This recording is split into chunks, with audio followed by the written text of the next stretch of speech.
அல்ஹம்துலில்லாஹ். அது இறைவன் இப்போ நிறைவேற்றிருக்கான். ஸோ உங்களை பற்றி கொஞ்சம் பேசிக்காக மக்களுக்கு தெரியுற மாதிரி. என்னை பற்றி சொல்கிறதுக்கெலாம் பெருசாக ஒன்றும் இல்லை. பள்ளி படிப்பு, கல்லூரி படிப்பு, அதோடு சேர்த்து ஜாமியா அல் அரபியா அல் புகாரி அங்கே அரபி காலேஜில் படித்தேன். அதுக்கப்புறம் அஃப்தல் உலமா, அப்புறம் MBA, அதுக்கப்புறம் மார்க்க மேற்படிப்பு, இப்படின்னு கொஞ்சம் கொஞ்சம் மார்க்க கல்வியை படிச்சிருக்கேன். அல்ஹம்துலில்லாஹ். அதே பாதையில் இன்னும் கல்வியுடைய பாதையில் பயணிச்சிட்ருக்கேன். இன்னும் முழுமையாக முடியாது யாராலையும். கிடைக்கிற நேரங்களில் மார்க்க கல்வியை படிக்கிறதுலையும் உலகம் சார்ந்த விஷயங்களை படிக்கிறதுலையும் இன்னும் கல்வியில் முன்னேற்றத்துக்கூடிய பாதையில் இன்னும் இருக்கேன். அல்ஹம்துலில்லாஹ். ஆரம்ப காலத்தில் இந்த சோஷியல் மீடியாவில் நான் 10th 8th ஸ்டாண்டர்ட் படித்த டைமில் வந்துட்டு ஜாக்கிர் நாய்க்கோட வீடியோஸ்லாம் நல்லா ஸ்ப்ரெட் ஆகும். அப்போ தான் அந்த இஸ்லாம் பற்றி நாங்கள் தெரிஞ்சுக்க ஆரம்பித்தோம். அந்த டைமில் தான் கரெக்டாக உங்கள் வீடியோ வந்து ஸ்ப்ரெட் ஆகிட்டு இருந்துச்சு. அதெல்லாம் பார்க்கும்போது தான் இப்போ நம்ம தொழுகையை விட்டால் கூட அது எவ்வளோ பெரிய பாவம்னு உணர்ந்து நாங்கள் அழுதுருக்கோம். நாங்கள் எங்களை வாழ்க்கையில் நிறைய விஷயங்களை மாற்றிருக்கோம். இப்போ இந்த தாவா பணிகளை கொஞ்சம் எங்களுக்கு தெரிஞ்சதை பண்ணிகிட்டு இருக்கோன்னா அதில் முக்கியமான ஆட்களில் நீங்களும் ஒருத்தர். அல்லாவுக்காக உங்களை நேசிக்கிறோம். ஸோ அதை சொல்கிறதுக்கான ஒரு வாய்ப்பாக அமைஞ்சிருக்கு. உங்களை எது வந்து அழிப்பு பணியில் தள்ளிச்சு இந்த மாதிரி இஸ்லாமை மற்றவங்களுக்கு எடுத்து சொல்லணுன்னு? என்னுடைய கடந்த கால வாழ்க்கையும் எனக்கு இஸ்லாம் அறிமுகமான, அதாவது இஸ்லாமிய மார்க்கத்துடைய ஈடுபாடு அறிமுகமான பாதையுமே வித்தியாசமானது. என்னுடைய ஸ்கூல் பருவத்தையும் என்னுடைய கல்லூரி பருவத்தையும் தெரிஞ்சவங்களுக்கு தெரியும் என்னுடைய பழைய பாதை எப்படி இருந்துச்சு. கல்லூரியில் மதரசாவுடைய பருவங்களில் பிறகு சில விஷயங்கள், சில என்றைக்குமே நம்முடைய குறைகளை வெளியே சொல்லக்கூடாது, பாவங்களை வெளியே சொல்லக்கூடாது. அந்த காலங்களுக்கு பிறகு என்னுடைய வாழ்க்கை மாறின விஷயங்கள் வந்து வித்தியாசமானது. அல்ஹம்துலில்லாஹ். அல்லாஹ் யாருக்கு நேர்வழியை நாடுறானோ, எந்த வயதில் நாடுறானோ, எந்த வயதில் தெளிவாக நாடுறானோ அப்போ அல்லாஹ் கொடுப்பான்.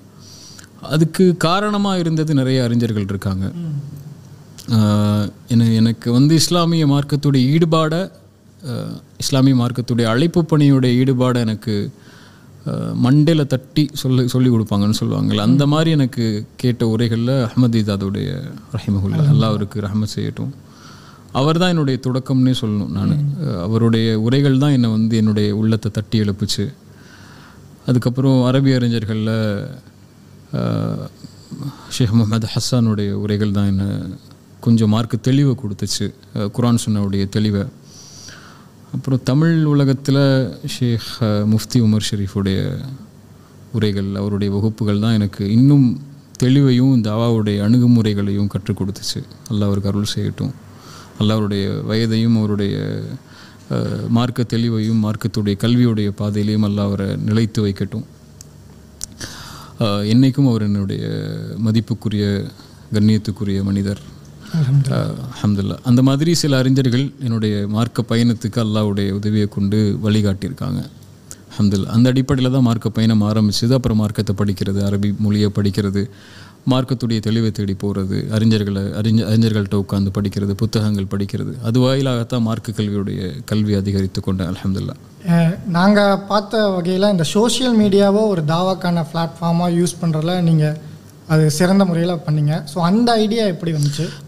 நம்மளுடைய ஜென்ரேஷனுடைய காலத்தில் தான் சோஷியல் மீடியாக்கள் வருது. அப்படி தானே நம்ம கல்லூரி படிக்கிறதுக்கு எண்ணில் தான் அந்த ஃபேஸ்புக்கு இந்த மாதிரி விஷயங்கள் வரும்போது அது ஒவ்வொருத்தருக்கும் ஒவ்வொரு முறையாக பயன்பட்டுச்சு. அந்த நேரத்தில் தாவாவுடைய களத்தில் இருக்கும்போது எனக்கு அது பயன்படுத்தணுங்கிற ஒரு ஆர்வம் வந்துச்சு.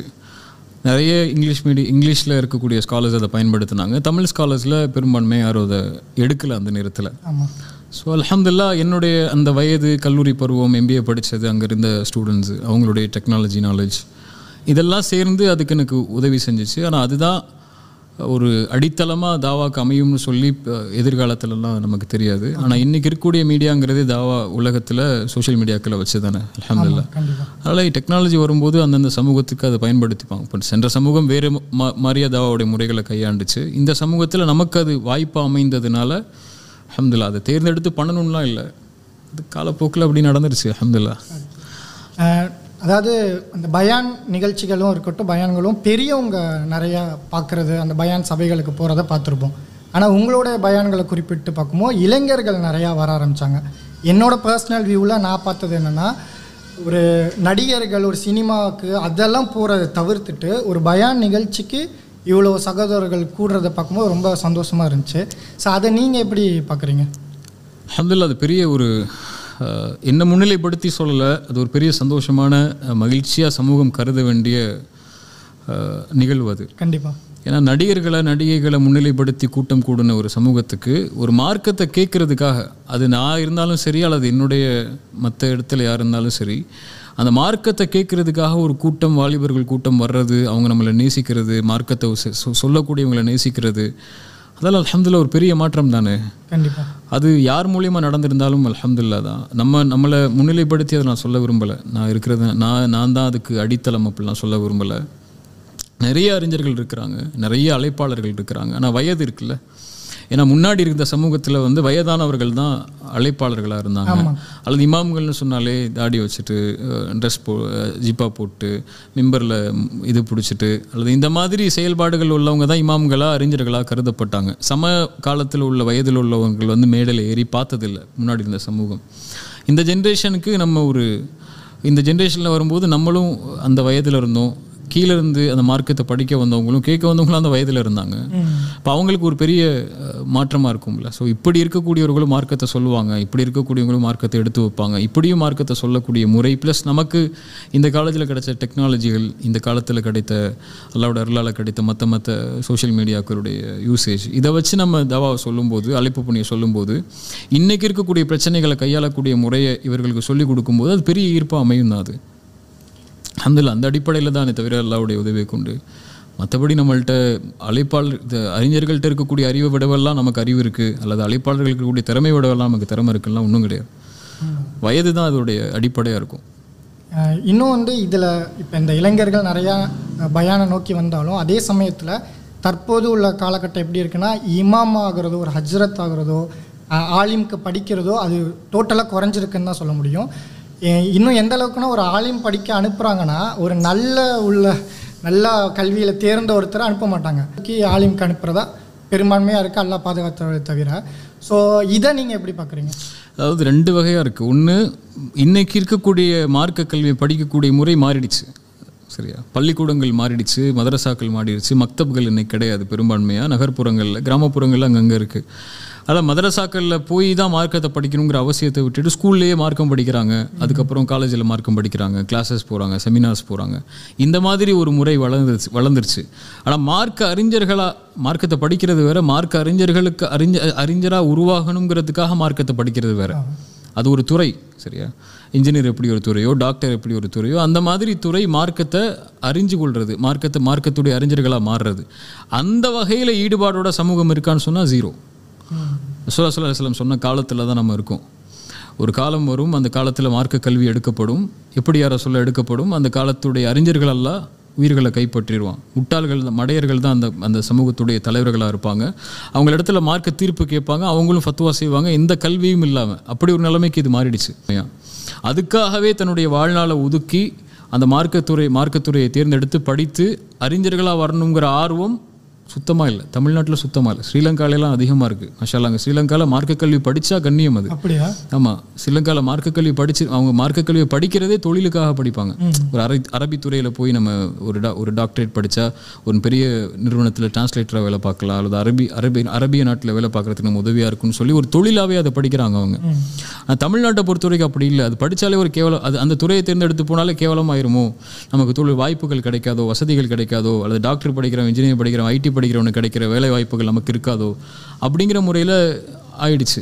ரெண்டாவது, இந்த சமூக மார்க்க அறிஞர்களுக்கு கொடுக்கக்கூடிய கண்ணியம் இருக்குல்ல, அதுதான் அதோடைய அடிப்படை. இன்றைக்கி ஒரு இமாமுடைய சம்பளம் என்ன? ஒரு 12,000 12,000 வச்சு என்ன செய்ய முடியும்? ஒரு முஅத்தினுடைய சம்பளம் என்ன? அது தெரியல. ஒரு 8,000 10,000 இருக்குமா? 10,000 12,000. அந்த பள்ளியில் இருக்கக்கூடிய முத்தவள்ளியுடைய வீட்டில் வேலை பார்க்குறவருக்கு சம்பளம் என்ன? 15,000 20,000 இருக்குமா? டிரைவர் கார் ஓட்டுறதுக்கு 30,000 இருக்குமா? இருக்குங்களா? இப்போ இமாமுக்கு 15,000 சம்பளம் கொடுத்தீங்கன்னா அவர் தன்னுடைய சொந்த தேவையை நிறைவேற்றுறதுக்கே அவரால் முடியாது. அந்த 15,000 ஸ்கூல் படிக்க வைக்க முடியும் பிள்ளைங்கள்? அன்னைக்கு அன்றாட வீட்டு வசதிகளை சரி செய்ய முடியுமா? ஒரு நல்ல வீட்டில் இருக்க முடியுமா அவரால்?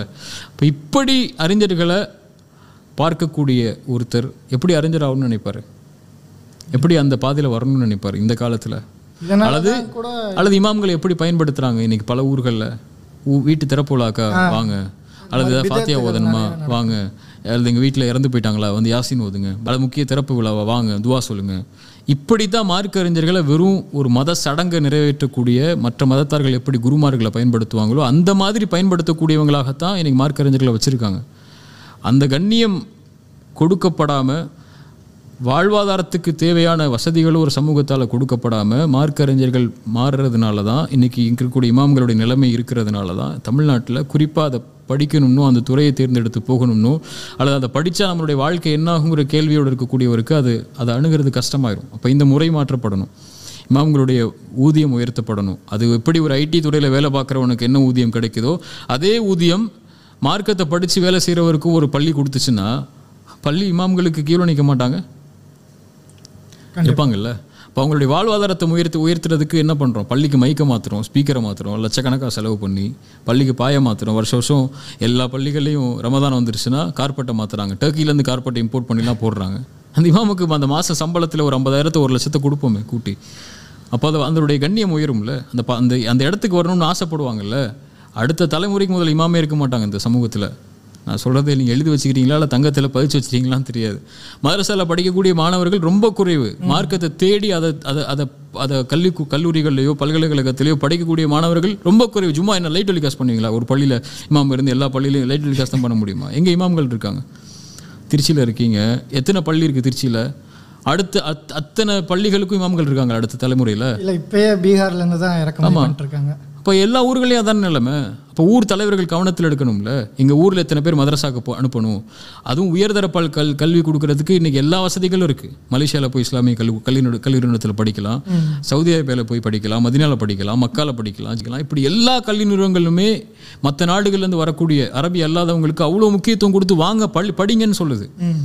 இப்போ அதை வழிகாட்டக்கூடிய மக்கள் உருவாகணும், அதை நோக்கி போகக்கூடிய மக்கள் உருவாகணும். அங்கே படித்தாங்கன்னா அவங்களே வருமானத்துக்கு ஏற்பாடு பண்ணி கொடுப்பாங்க, அல்லது அங்கே படித்தாங்கன்னா அது ஒரு டிகிரி மாதிரி இருக்கும் அவங்களுக்கு மார்க்க கல்வி.